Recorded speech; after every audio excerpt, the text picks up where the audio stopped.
have a dog, but my sister has a dog. His name is Jasper. And one Christmas I fed him curry chicken and her husband got terribly upset with me. But he really liked it. And so after that, he kept eating it. All right, so that's exactly what she's saying. You know, you give them more natural food. You know, if you give them more natural food. If we can eat it, why can't they, right? Absolutely. And I think it depends on the dog, right? Oh, yeah. You know what, I think most owners who know their dogs, they know what they're sensitive to. And if they've got special kind of situations, and then you go to those measures. It's kind of like people. If we have certain conditions and we think, you know, certain diets are going to help us, we're going to follow through. So I just think it takes it to the next level. You know, dog owners spend a lot of money in this country and all over the world. And so whatever it takes to keep our dogs healthy, just like ourselves, we'll do exactly what she just said. Absolutely, yeah. You have to try and see what they like the most. And like I said, you know, you wouldn't think that a dog would like curry, but the dog likes curry. Absolutely. Just like we do. Just like we do. Well, still to come, True Colors will discuss why Crayola's newest product is aiming toward cultivating a more inclusive world for children. Ladies First, we'll be right back after this break.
Welcome back to Ladies First. Well, half of Facebook's workforce could be remote by 2030.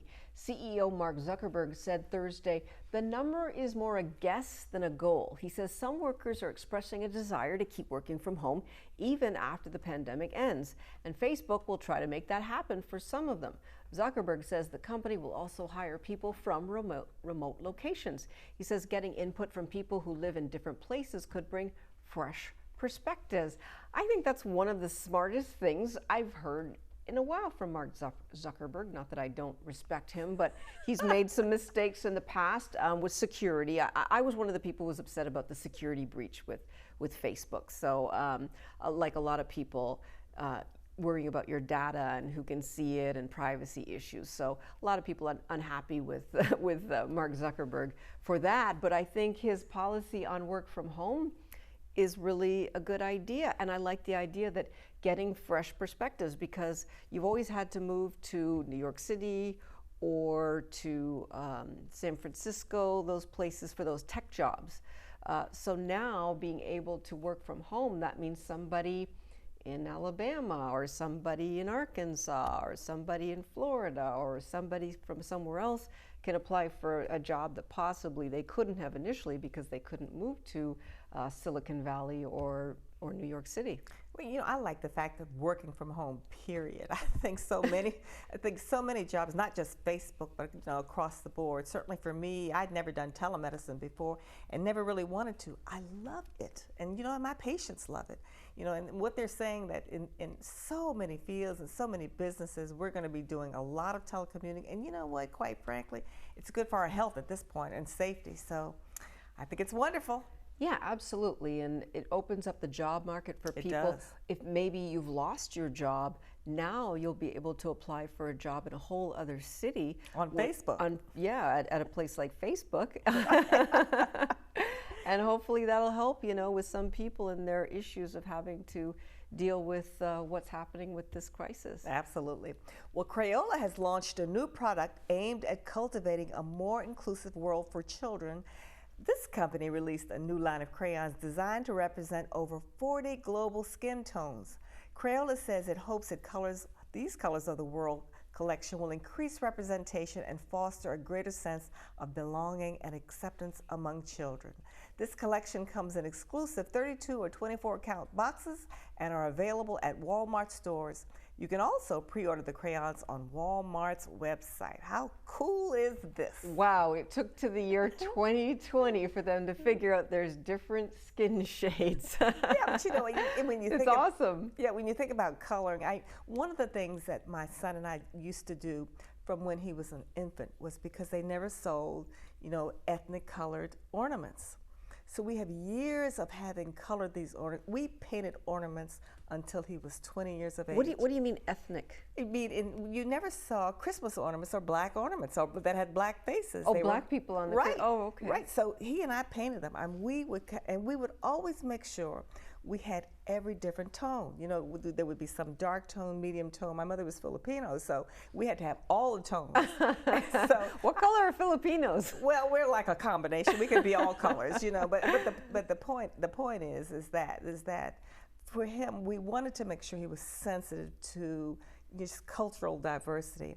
And every year we would bring these Santa Clauses out with, all these many, many tones. And it was so popular. I remember once that the local newspaper came in just to take a look at it because they didn't do it back in the day. And so I'm thrilled about You were this. ahead of the game. That's right. I'm Jake. thrilled about this. You should have patented that, and you'd be a multimillionaire now. For years we painted that. That was fun. That was a lot of fun. Yeah, it's nice to see that Crayola is doing this. I think that is a wonderful idea. Right. Well, you'll still be able to taste the rainbow, but for the month of June, Skittles is dropping the rainbow, all in the support of the LGBTQ plus community. June is Pride Month, and during that time, Skittles will sell these limited edition Pride packs featuring a colorless design with colorless candies inside, kind of counterintuitive for Pride Month, which is typically filled with rainbows, a symbol of gay pride. And Skittles says replacing the rainbow with much needed conversations about the LGBTQ plus community and a visible stand of solidarity is important. The bags read, "Only one rainbow matters during Pride." Skittles says the Give the Rainbow campaign will support GLAAD, giving the advocacy group $1 per pack purchased up to $100,000. So that's an interesting idea. Skittles, we're not used to seeing those Skittles without all the colors of the rainbow. And speaking of Pride Month, I just want to mention that there's a new short film out from Pixar. It's called Out, and it features Pixar's first gay main character. So I'm not Good sure for if that, Pixar. I'm not sure if that's to coincide with June or not. I haven't looked at the whole thing. But June is Gay Pride But Month, the right. yeah, so we're seeing the first gay main character from Pixar. And what I think what Skittles is trying to do is saying, look, we are solidly behind you. It's solidarity as opposed to, because at first I thought that was an unusual thing to take away the colors because that's such a wonderful symbol. But I think what the message is solidarity, and we're solidly behind you. And so it really made me think, a lot of times when they have these rollouts, I don't really know what they mean, but this one I think is unusual. It stops and makes us think, you know what, we need to pay attention to this, and we're with you, and I will bet you that these Skittles sell out. I would think so as well. This is actually brilliant marketing on the part of whoever is in the marketing division at Skittles, because everybody associates Skittles with the bright red packaging and the yellow and the red and everything, all the colors. That's what Skittles is known for, that bright rainbow packaging. So if you go to the store and you see this black and white package of Skittles, you're going to be like, whoa, what happened? What is this about? And that's what they want to do. They want people to stop and say, oh, what is this about? And then hopefully that leads to more conversation about the issues faced by that community. So really creative marketing, which also sends a great positive message. Absolutely. Well, still to come, don't quit, stay fit. We have some tips on how you can maintain a productive workout at the gym while staying and taking safety precautions during this pandemic. We're going to discuss that and so much more when Ladies First returns.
Welcome back. Well, like all public spaces where people gather, gyms and fitness centers are places where viral illnesses, including COVID-19, can spread. And whether your gym is doing extra cleaning or not, your own actions may be most important for protecting yourself and the other gym members. So here are some few tips that you should take, or few steps rather, you should take. First, it's pretty smart to go at off-peak hours. A small study conducted in 3 gyms in Brazil in 2018 found that risk of catching a contagious respiratory illness may be lower when there are fewer people in the gym. Number 2, wipe down your equipment. Many gyms provide disinfectant wipes or sprays for members to use on equipment, and if they don't, make sure you bring your own. Keep your hands off your face. Avoid touching your eyes, nose, or mouth when working out at the gym. Remember, this is important. Practice good hand hygiene. Wash your hands with soap and water for at least 20 seconds when you're done with the machine, or use a hand sanitizer with at least 60% alcohol. Remember, this practice of washing your hands with soap is critical, and do not forget about the 20 seconds. That's important. Now, while we're thinking about what's important, you know what today is? Today is Friday, so we're going to be looking at what's for dinner. While we typically talk about fish, today we're going to do something totally different, none other than meatless mushroom chili. If it's possible for food to be meaty without having meat, this mushroom chili really does it for you. So here are the ingredients: 1 teaspoon olive oil, a pint of white button mushrooms, another pint of baby bella mushrooms, and a pint of oyster or other mushrooms, although my husband might put real oysters in there. Roughly chopped 1 pint shiitake mushrooms, roughly chopped, 1 large Vidalia onion diced, a half teaspoon salt, black pepper, chopped green bell peppers, chili powder, ground cumin, paprika, 2 to 3 plum tomato slice, 28 ounces of canned low sodium crushed tomatoes, canned low sodium kidney beans, canned low sodium cannoli beans. You know, we're putting a lot of beans in this one, and 16 ounces of shredded cheddar cheese. It's a lot of protein. This is very hearty. And if you're really creative, you might want to add some shrimp and oysters in this, and that would really make it tasty for I like Friday. That. I like that idea. I like it a lot, and you can make a whole bunch and freeze it. That's a good idea, and have it left over for the next day. So that's another fun one for the kids to make. I'm always looking for something for the kids to make. And my daughter, she loves to cook, so she's always experimenting in the kitchen, and her friends, they all love to, kind of mess around and figure out different recipes and stuff like that, and change them up the way you talk about, adding your own kind of, little special something to it, right? Absolutely. And again, on Fridays, we, as I said, we typically look at fish, but I think this is a cute one. I think the interesting thing about this recipe is that it had 5 kinds of beans in there. And so, we used to hear about 5-bean soup, and that's what it really looked like, but this is called, this is like 5-bean chili. And I would put 3 cheeses on top of that. Oh, absolutely, I agree. And then you'd have like scrumptious is what you'd have. You'd have something really tasty, and for all of us who love After cheese. we just told people to go work out in the gym, we just gave them workout tips, and then we just told you how to Yeah, but this is pretty healthy. This is pretty clean. So I think our audience will enjoy this. This is a very different Friday meal for sure. Well, stay with us. We'll be right back after this. That's the truth, though.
Welcome back to Ladies First. We have some final thoughts. Of course, it's a long weekend, doesn't quite feel like it, but it is Memorial Day weekend here in the United States as we remember our fallen heroes from the war, and we want to take time to pause and reflect on that, as well as, of course, enjoy our barbecues as we practice our social distancing as well. In Canada, it's also a holiday. It's Victoria Day there as they celebrate the late Queen's birthday for their long weekend as well.